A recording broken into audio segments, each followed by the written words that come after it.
काय झालं? मॅडमने एका पोराला इतकं मारलं. मॅडम म्हणली, खबरदार जर उद्यापासून मळालेले कपडे घालून जर शाळेत आला, धुतले कपडे घातले नाही ना, तुला शाळेत सुद्धा बसू देणार नाही. मॅडमनं मारलं ना. छडीची वळ होती पाठीवरती, पूर्वीचा काळ. पोरग रडू लागलं आणि जसं रडू लागलं ना तसं रडत रडत स्मशानभूमीमध्ये गेलं. की 10 दिवसापूर्वी ज्या पोराची माय त्या स्मशानभूमीमध्ये जाळलेली होती, 10 दिवसापूर्वी. पूर्वी पिशव्या असायच्या, पूर्वी सॅक नव्हत्या, स्कूल बॅग नव्हत्या. त्या गोण्या, खताच्या थैल्या, खताची पेरणी झाली की उरलेल्या त्या गोण्याची टेलरकडे जायची आणि त्याची पिशवी शिवून घ्यायची.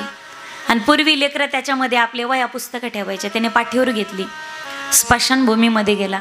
ज्या ठिकाणी 10 दिवसापूर्वी माय जाळलेली होती ना, घरी विचारायचंय, बाळ सांगा ना माझी आई कुठे गेली? तुझी आई ना देवा घरी गेली. आपण जिथं जाळलं ना तिथं जाऊन झोपली.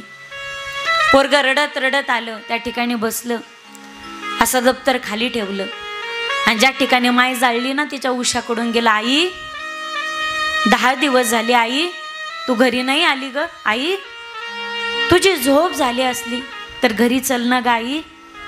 10 दिवस झाले माय, तुझी झोप नाही का ग झाली आई? आई 10 दिवस झाले ग आई, मला कोणी जेवायला सुद्धा जवळ घेत नाही. आई 10 दिवस झाले, मला कोणी जवळ कुशीत घेऊन थोपटून झोपी घालत नाही ग आई. 10 दिवस झाले, मला कोणी आंघोळ सुद्धा घालत नाही आई. 10 दिवस झाले, माझे कोणी कपडे सुद्धा धुतले नाही आई. त्या पोरानं शर्टाच्या गोंड्या काढल्या, अशी माईकडं पाठ केली, शर्ट वर केला. आई पाठीवरचे वळ ते आईला दाखवत होतं. बघ ना आई, मॅडमनं मला किती मारलं ग आई.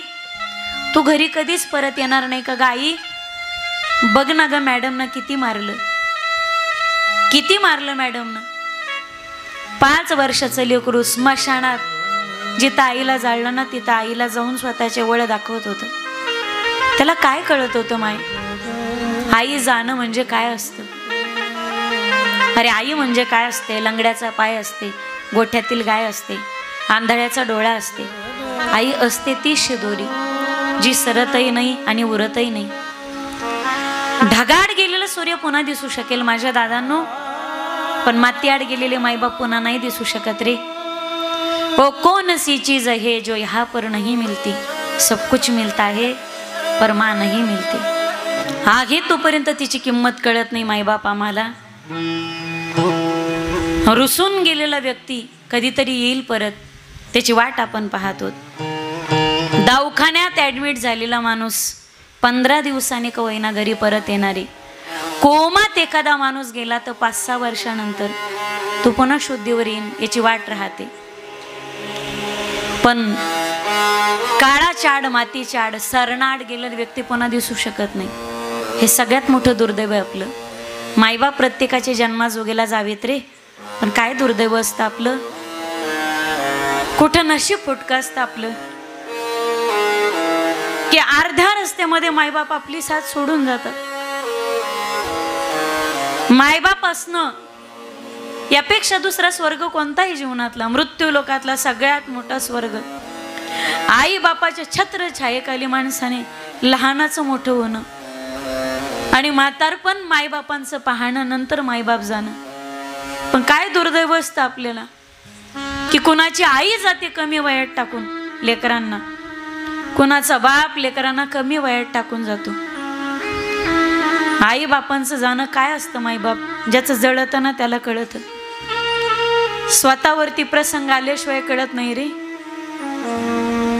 संप्रदायाच्या भाषेमध्ये कोण श्रीमंत आहे? ज्याच्या मस्तकावरती आईचा पदर आहे आणि ज्याच्या खांद्यावरती बापाचा आशीर्वादाचा हात आहे. जगाच्या पाठीवरती तो व्यक्ती सगळ्यात श्रीमंत आहे. ज्या मुलाला आईचा भाजलेला हात दिसला आणि बापाची फाटकी मनेला तुटकी चप्पल दिसली ना, तो मुलगा उभ्या आयुष्यात कधी वाईट वळणाला जाऊच शकत नाही गड्या. 100% गॅरंटी देते तुम्हाला. ज्यांना मायबापाचे कष्ट दिसले, मायबापावरती किती बोलावं. मायबाप आकाशापेक्षा उंच वडील आहेत आणि पृथ्वीपेक्षा व्यापक माय आहे. माय बापावरती बोलण्यासाठी असे किती कीर्तन केले, तर मला मायबाप मांडता येतील शब्दात, माझे शब्द थांबतील, माझं ज्ञान संपेल, ग्रंथच्या ग्रंथ संपतील. प्रत्यक्ष शारदा सरस्वती मातृत्वाची गोडवे लिहायला बसवली. पृथ्वीचा कागद केला, समुद्राची शाई केली आणि शारदा सरस्वती मातृत्व पितृत्व लिहायला बसवली. तरी सरस्वतीला सुद्धा मातृत्व माय बापाचे उपकार शब्दात मांडता येणार नाहीत. एवढं समुद्रापेक्षा सखोल आणि आकाशापेक्षा विस्तीर्ण असलेलं जगाच्या पाठीवरती मातृत्व आणि पितृत्व, या उभ्या विश्वाच्या पाठीवरती जिनं हे जग दाखवलं आणि आपल्याला जन्माला घातलं, ती आपली आई. जिनं हे जग दाखवलं मायबाप. जोपर्यंत माहेरामध्ये माय तोपर्यंत आपल्यासाठी माहेर ग माझ्या बघेरीनं. माहेर कशाला म्हटले? जिथे आई आहे त्याला माहेर म्हटले ना. जिथं आपला बाप आहे त्याला तर माहेर म्हटले ना. आई गेली आपलं माहेर संपलं, आई गेली प्रेम संपलं. आणि आपला बाप गेला ना, बापाच्या मुरामध्ये हक्काची आपली चप्पल सोडायची जागा निघून गेली गडे. जोपर्यंत आई प्रत्येक सणाला तुमची वाट पाहत राहते. रक्षाबंधन झालं, नाही भावाचं निदान आईचा फोन तरी तुम्हाला आला असेल. आई वाट पाहते. चिमणे, माझी चिमणी आली नाही अजून, शेजारच्या बाळ्याकडे जाते. पूर्ण नाहीत लावीत फोन तिच्या ताईला. शेजारच्या बाळ्याकडे जाते, बाळ्याला म्हणते, बाळ्या तुला 10 रुपये दे तरी माझ्या लेकीला फोन लावून देतोस का? आजीबाई लावा ना फोन, बोला ना. फोन लावी ती, स्वतःच्या लेकीला बोलती, चिमणे रुसलीस का ग तुझ्या आईवरती? रक्षाबंधन होऊन आज 5 दिवस झाले ग सोन्या, तुला नाही यावं असं वाटलं माहेरी? आई,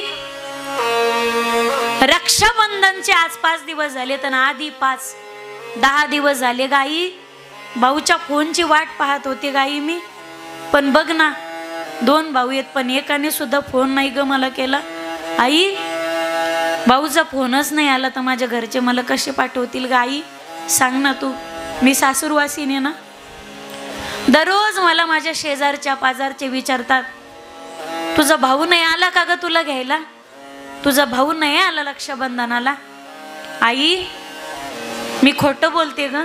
येणारे माझा दादा मला घ्यायला, येणारे माझा दादा घ्यायला. आई, या 10 दिवसामध्ये असा एक क्षण नाही गेला आई, मी भाऊच्या फोनची वाट नाही पाहिली ग. 1000 फोनवरती येतात, पण माझ्या दादाचा भाऊचा फोन नाही ग येत फोनवरती.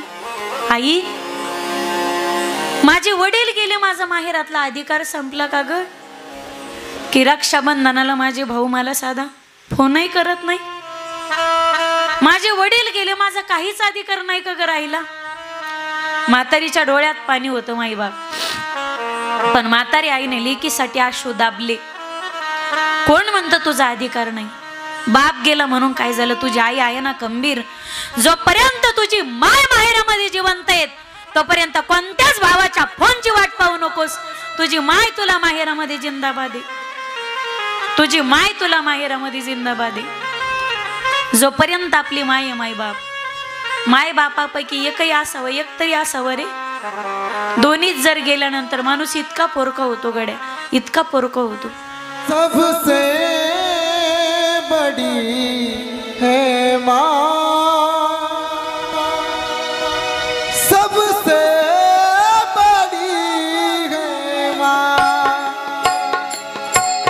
सबसे बड़ी है माँ.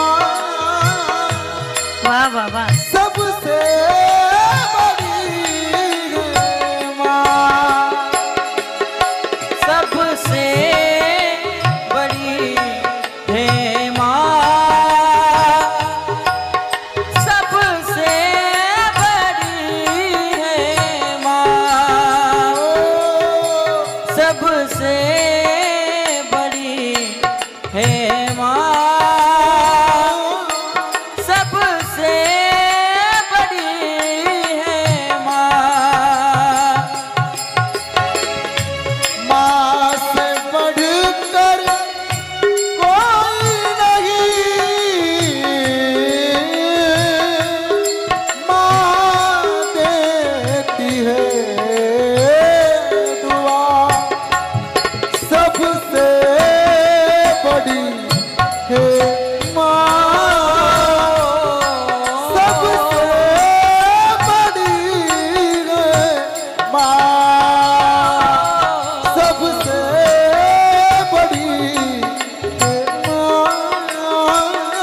छायेमध्ये उभं आयुष्य